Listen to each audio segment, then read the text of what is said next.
What is up, Los Angeles? This is your host, Skinny T. This is the Rams LAFB show coming at you on Monday after a Rams victory against the Ravens team, the battered and the bruised Ravens team. They come out on top 17-3, was it? Wow. What a game. We talked about that yesterday on our live recap show with both Aaron Coscarelli and Brittany McReynolds, the great Brittany. A lot to talk about there. And one of the questions I've been posing everybody that I've had on the show is, where does this team rank in the NFC? And nobody can really give me a straight answer. And I don't even have a straight answer. So I brought in one of our newest writers, Byron Terry, coming at you from Atlanta, Georgia, Rams fan, Rams writer, to help us figure out what is going on at the top of the NFC. The Rams are there for sure, but where exactly are they in the hierarchy? We'll get into all of that. But the big news coming out of Sunday is Puka Nacua ankle injury, sounding doubtful for the game against the Jaguars. So we'll get into that as well. But first and foremost, Byron, how you doing? Welcome to the show. First time. Awesome, man. How we doing?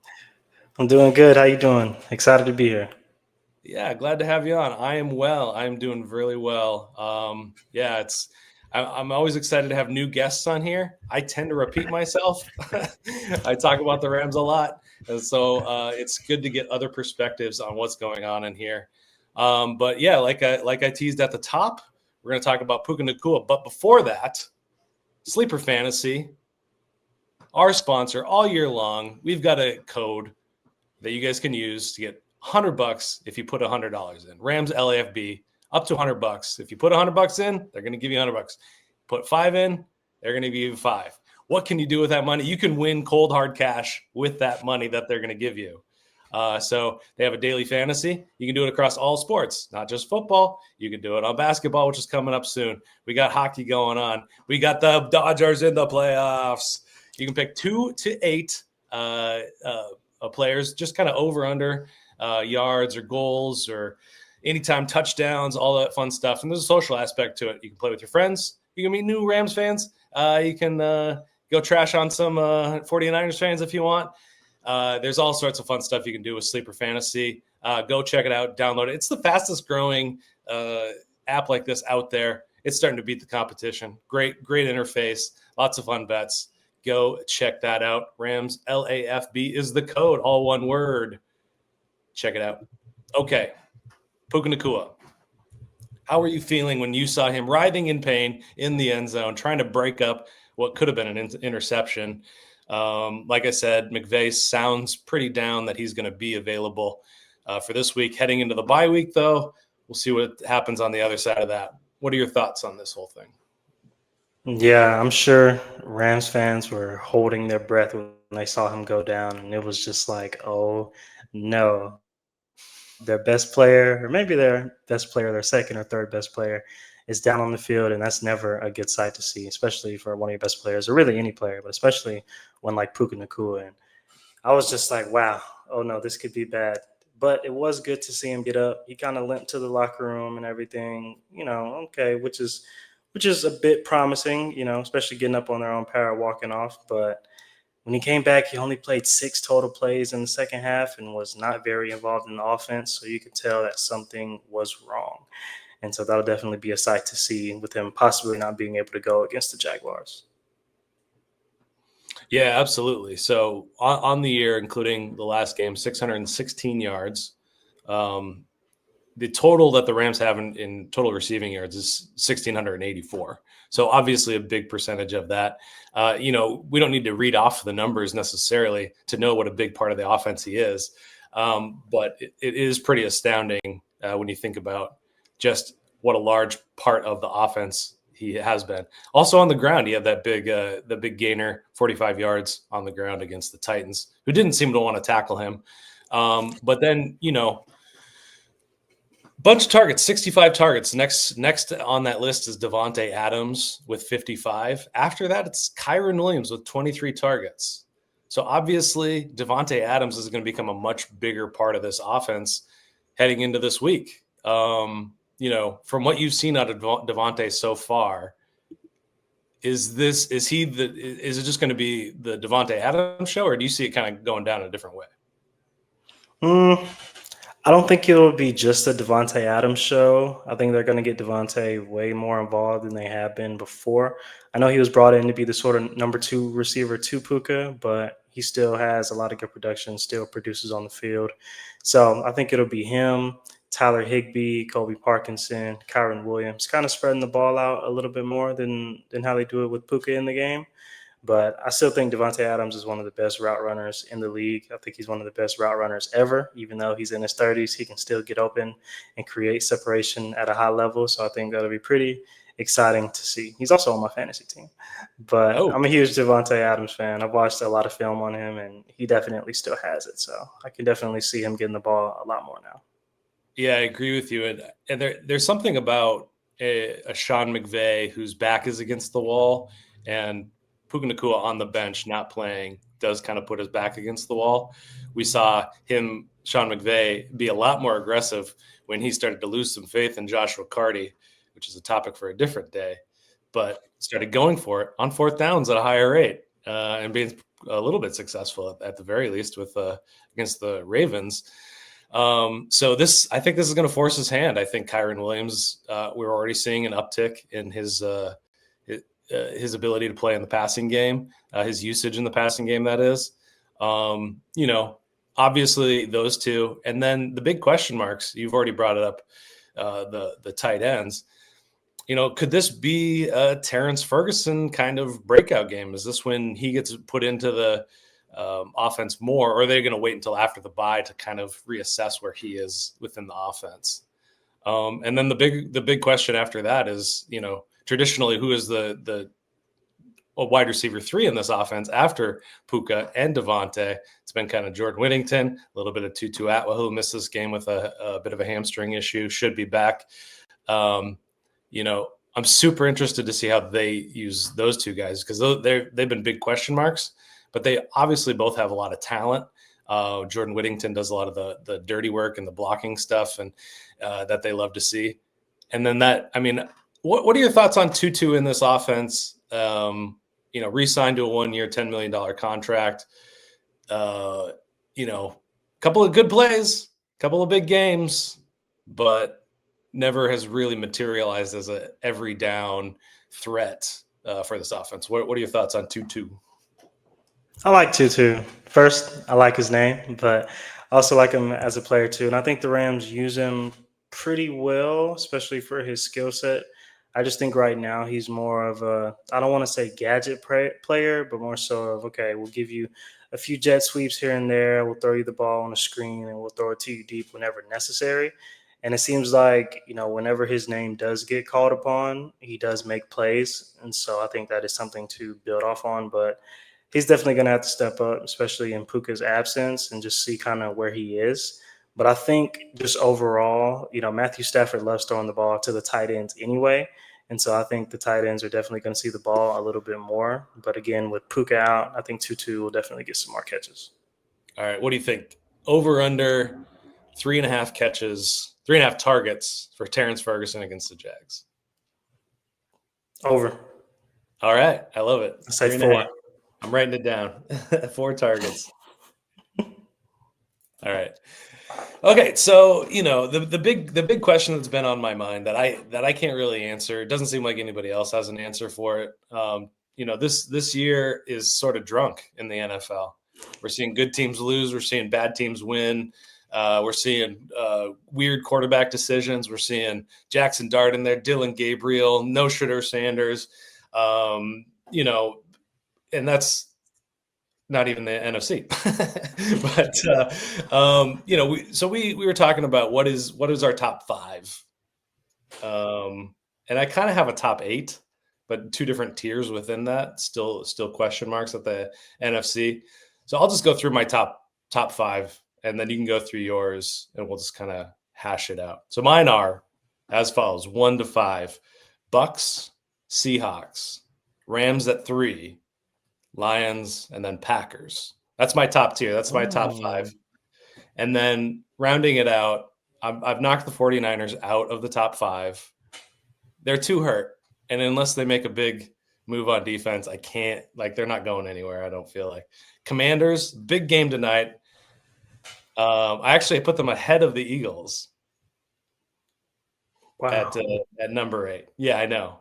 And the reason my thinking on this is, no dominant team, a lot of stuff in the middle. All of these teams have looked beatable, including the Rams.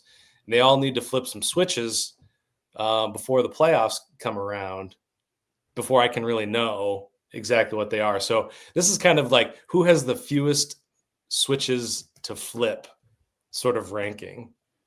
And for me, the Buccaneers keep winning, so you got to put them up there. They're decimated by injuries. Their offensive line has been hit. So our top 5 have almost the same teams, a little bit different order. Go ahead and rattle those off. So for me, I would have the Tampa Bay Buccaneers at 1. And then I'll put the Seattle Seahawks at 2, especially with their win against the Jacksonville Jaguars. And then at 3, I'm going to go the Green Bay Packers. 4, I'm going to go LA Rams. And then 5, I know they just lost recently, but I still feel like if they can put it together, they'll be an even better team. But the Philadelphia Eagles. At number 5. All right, let's start with, I think most people would agree with us that Bucs Seahawks is the right answer right now. I touched on it. The Bucs just keep winning. Baker Mayfield is playing out of his mind. Emeka Buka doesn't sound like his injury is going to be super serious. Might miss some time, I think, is the last thing I heard on him. But nothing crazy there. Eventually, it seems like they're going to get Mike Evans and Chris Godwin and Abuka all on the field at the same time, which is kind of scary. Maybe Bucky Irvin comes back. That's even scarier. Vita Vea looked amazing against the 49ers. Really scary there. So you got to feel really good about them. Seahawks, surprising. What are your thoughts on the Seahawks? What switches do they need to flip, and what's working for them right now? I think the Seahawks have done really well. Jackson Smith and Jigba has been balling out. He has a case to be a top 5 receiver in the NFL right now, and I think he kind of already is, especially to be so early in his career. But I think they've been doing a pretty good job. I think their defense needs to be a little bit better. And I feel like their secondary needs to be a little bit better as well. But overall, I think they're solid for the most part. Sam Darnold has really surprised me this season. I know he played really good last season, and a lot of people weren't expecting that. Then he goes to the Seahawks. They signed him to a big contract, and people were saying, well, I don't know. Is Sam Darnold really going to be that good? He just got this contract. I don't know what's going to happen, but he's actually played really well and surprised a lot of people. So I think he's been doing a really good job, and things have been pretty much clicking for them on all cylinders, especially getting JSN the ball, and they've looked pretty good. So I definitely think that they kind of have that reign as the number 2 team in the NFC. Yeah. I mean, so you're pointing out Sam Darnold. You're pointing to him as a large positive. I agree. He's been playing well. I always wonder, we saw him kind of fall apart later in the season. I wonder if that's in store or if that was just something that was going on. The Vikings defense is very gadgety. The Rams were able to dissect it twice. So maybe that played into how that team fell apart last year. The defense has been a bit banged up on the back end, so we'll give them a pass on that, and it sounds like everybody's going to come back from that perspective as well. I still like them at number 2. You have the Packers over the Rams. They tied the Cowboys 40-40.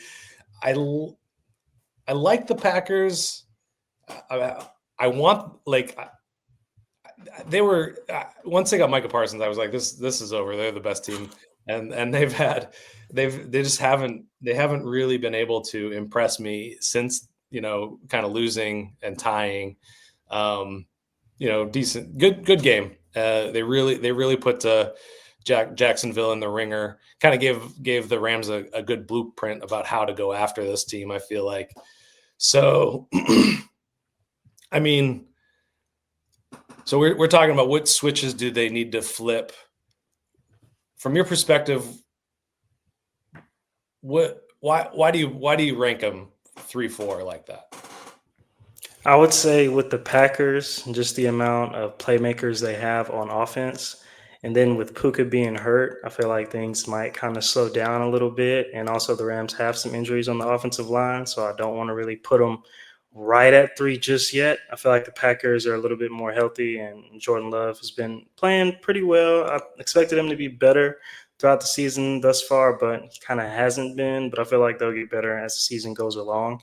And then with their running game with players like Josh Jacobs, and he's been amazing. I feel like the Rams running game needs to be a little bit better for them to sort of be put up there. But I feel like the Packers defense with players like Micah Parsons and others, they've just been wreaking havoc on other teams' quarterbacks. So I'd probably have to put them up there over the Rams. All right.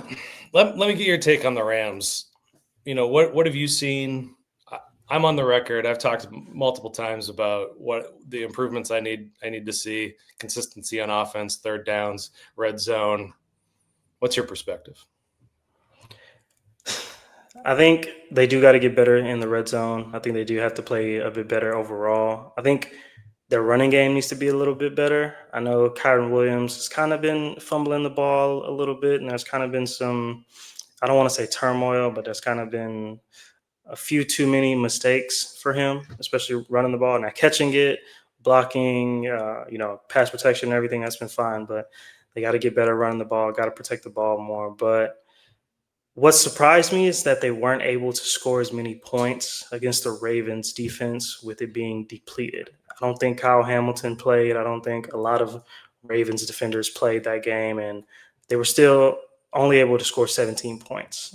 And I felt like with such a depleted Ravens defense, they should have scored more points, even with Puka's absence in the second half, with him not being that involved in the offense. So I was kind of surprising, like, why aren't you scoring a lot of points against a defense that's already kind of depleted and has been playing that well this season? But the Ravens defense did surprise me, and I was like, okay, that's different than what we've seen so far this year. And just knowing Sean McVay and how he is as an offensive play caller, I expected them to be a little bit better. So I think that's something that needs to be addressed.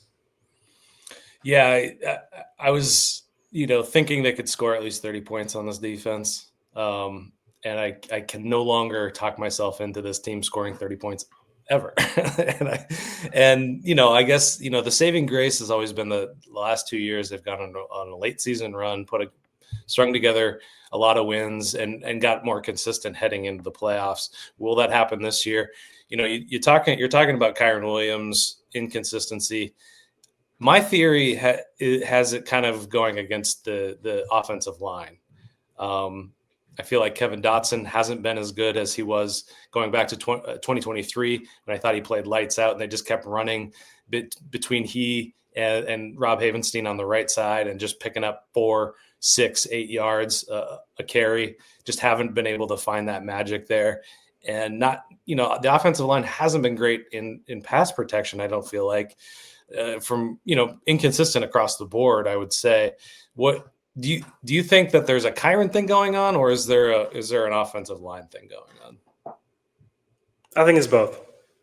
Okay. I think it's both. And I think one of the plays Kyren had fumbled on recently, I want to say it was against the 49ers, is he was taking a pitch and he looked up and he saw a defender in his face automatically, and he was like, whoa, and then drops the ball. But I don't want to blame him too much on that, because you're sitting there in the backfield, okay, you're getting the pitch from Matthew, catch it, and then somebody's right there in your face automatically because, one of the offensive linemen kind of messed the assignment up on that. So I get the reason why he fumbled on that play, but I would say it's both. Yeah. All right. So you had Lions. No, you didn't have the Lions in the top 5. Eagles. Okay. Eagles. So why not the Lions? Why the Eagles? The Lions disappointed me against the Chiefs. They disappointed me as soon as, I want to say late in the fourth quarter, as soon as they scored and it was like 30-17, I cut the game off. I was like, I've seen enough. I don't need to see any more. I have my answer. I know the Eagles didn't play particularly well against the Giants, which surprised me a lot. And I felt like that was supposed to be their sort of coming out game to show people like, hey, we're still the defending champs and everything's okay. We got it. But the Lions didn't really impress me that much. I thought they were going to score more points, and I felt like they were going to get some other players involved a bit more than they did, but they just didn't have it against Steve Spagnuolo in that defense. They just didn't have it. And I was feeling like when I was watching the game, I'm like, dude, y'all's defense has played good. The Lions defense has played good, but if you're going against the Chiefs, you got to be better, and you got to do a better job of playing assignment football. If you're playing that zone coverage, they're going to throw the out to Travis Kelce a lot. So you just have to be ready for that. If he catches it inside, then he catches it inside. If anything, don't let him get the out routes like they always do. But another thing I was watching is Patrick Mahomes was doing that little pitch play that he always does. I think he does it every single game. Not every game, but so often that you kind of know that it's coming, especially in short yardage situation. Excuse me. So he'll take the ball and he'll act like he's pitching it to the running back, and then he just runs up the field and gets 10, 12 yards like he always does. And I was watching one of the Lions defenders, and I'm like, dude, when Pat fakes that pitch, do not move. Whatever's going on over there has nothing to do with you until the ball is out. Like if your job is the quarterback and you have man on the quarterback, and then you have the pitch guy that's man on the running back or whoever's getting the pitch, do not worry about anything that's going on over there. Pat fakes the pitch, linebacker loses his leverage, and Pat runs for a touchdown. I'm like, dude, if anything, put the pressure on Mahomes and go make him pitch the ball. Don't just fall for it. He lost his leverage and he scores a touchdown. I'm like, dude, come on, man. It was just ridiculous. So based on the way that their defense played and how lackluster their offense looked a good bit of the game, I couldn't put them at 5 anymore. So this is my problem with this is I've already want to change my rankings. My top 3 are set, though. I feel good about Bucks, Seahawks, Rams. But the rest of this is just a mess. Like I can't now after you listening to you, I want to move the Lions down and the Packers up. I'm not ready to put here's why I can't put the Eagles up there. Is they can't seem to figure out how to use the run and the pass in the same game. It's like you got Saquon Barkley back there. You got to use him against the Giants. And I get it. Like you don't want to abuse him. And one of the interesting statistics, he's been used a lot more in pass protection this last year than he did in 2024. And that's a problem because it's something that Kyren Williams last year was the number 1 pass protecting back in the league just by snap counts. He had 179, I think, and nobody was within 50 of that, I don't think. Oh my Davante Williams in Denver was the next one. I don't remember how close, but it was a good amount. But you just take him out as an offensive weapon. It's like that's what he does. It's like making AJ Brown go wash dishes instead of play wide receiver. Anyway, so that's why I can't put the Eagles in the top 5 right now. Kind of a wild card for me, and we'll see what happens tonight. Commanders, where do you rank them? Are they out? Are they near the top 5? Do they need? Can they get into the top 5 after this? After Monday night? I'd have the Commanders around like 6 or 7. Okay, maybe 8, just because Jaden Daniels hasn't been healthy the whole season. If he was healthy the whole season, yeah, sure, top 5 or 6, something like that. But just because he just got back, but he had a pretty good game against the Chargers, did well. I think they won also. And so they're playing again tonight, and so I just need to see a little bit more.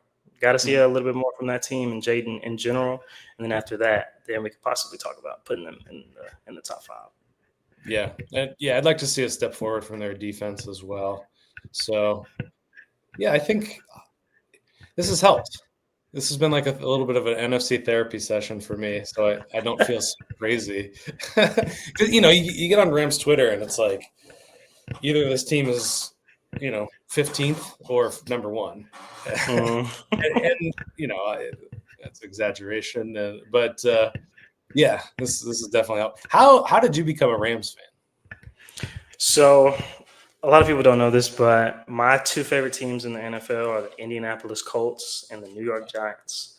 A lot of people don't know this, and I've been a fan of them just because of the Mannings, and the Colts were one of the first teams I saw play in the NFL, but they were also one of the first teams I saw play in person when they were playing against the Falcons a long time ago.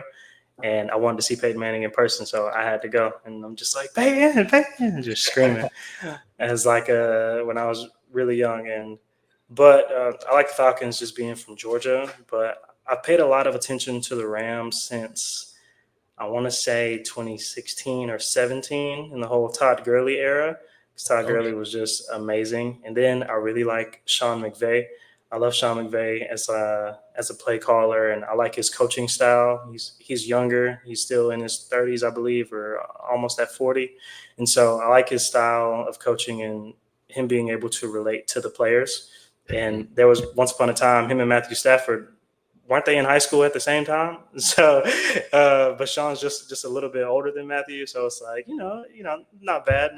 But I just like the way he coaches and his offensive mind. And whenever I'm coaching football, it could be 7-on-7 or just calling plays offensively. I would like to joke and say I'm the Black Sean McVay or Black Kyle Shanahan. And so I would always joke around and say that. But I started paying attention to the Rams then, and then when they went to the Super Bowl, Cooper Kupp was just on a tear that season. I watched a lot of film on him, and so I started paying a lot of attention to him. And they had Odell Beckham, and I was like, okay, this is pretty nice. And so I just kept up with them since then, kind of from a fan's perspective, but just I'm a big fan of football, so I like to pay attention to them. But I've never been to LA before. I would love to go someday, but it's kind of how it started. I did have a gripe with Sean McVay a little bit when season 2 of Quarterback came out, when Jared Goff was saying, there wasn't really a conversation with Sean about, why he's trading Jared and everything like that. And I was like, oh, Sean, come on now. Because, at least, you got to give him that. At least owe Jared Goff that. But I get it, though. It's a business. But I was kind of a little bit ticked off with Sean about that. But it's all good, though. I get it. But, yeah. I love that. You're good on X's and O's and heart and souls. How do you like that? I just came up with For that. sure. Cool, man. Well, Byron Terry, thanks so much for coming on. Thanks for being a part of this. Thanks for writing with us. If you guys see any articles out there by him, definitely check it out. He's got his stuff together. He's got his X's and O's and hearts and souls together. Tell them where they can find you out there on the internet. Obviously, writing for LAFBnetwork.com, so you can see his stuff there. But where else? Yes, sir. And you all can follow me on Twitter, or X as they call it now, and Instagram at BJT_ERA. So BJT_era. Right on. And you got a podcast of your own, right? Yes, I do. It's called the BJT Show. It features vlogs of what it's like being a sports broadcaster, a little bit of behind the scenes stuff, as analysis, player breakdowns, debates, just me talking about whatever news is going on in sports. And it also has an interview segment where I interview current and former college and pro athletes and just get in their perspectives. I've had some Super Bowl champions on there, some college football national champions on there. So it's been pretty nice. Oh, we'll try to get you some Rams on there for sure. Yeah, let's do it. Yeah. So, you guys know where to find me. RL Anderson, LAFB on Twitter. LAFB Network everywhere else. Rams LAFB. You can find us. You can Google us. We're not hard to find.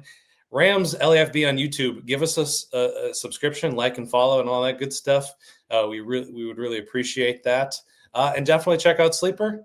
Rams LAFB is the code. Get 100 if you put $100 in. Go win yourself some cold hard cash and a good time paying attention to sports, which is always fun. Always appreciate you guys. Thanks for watching. Talk to you soon.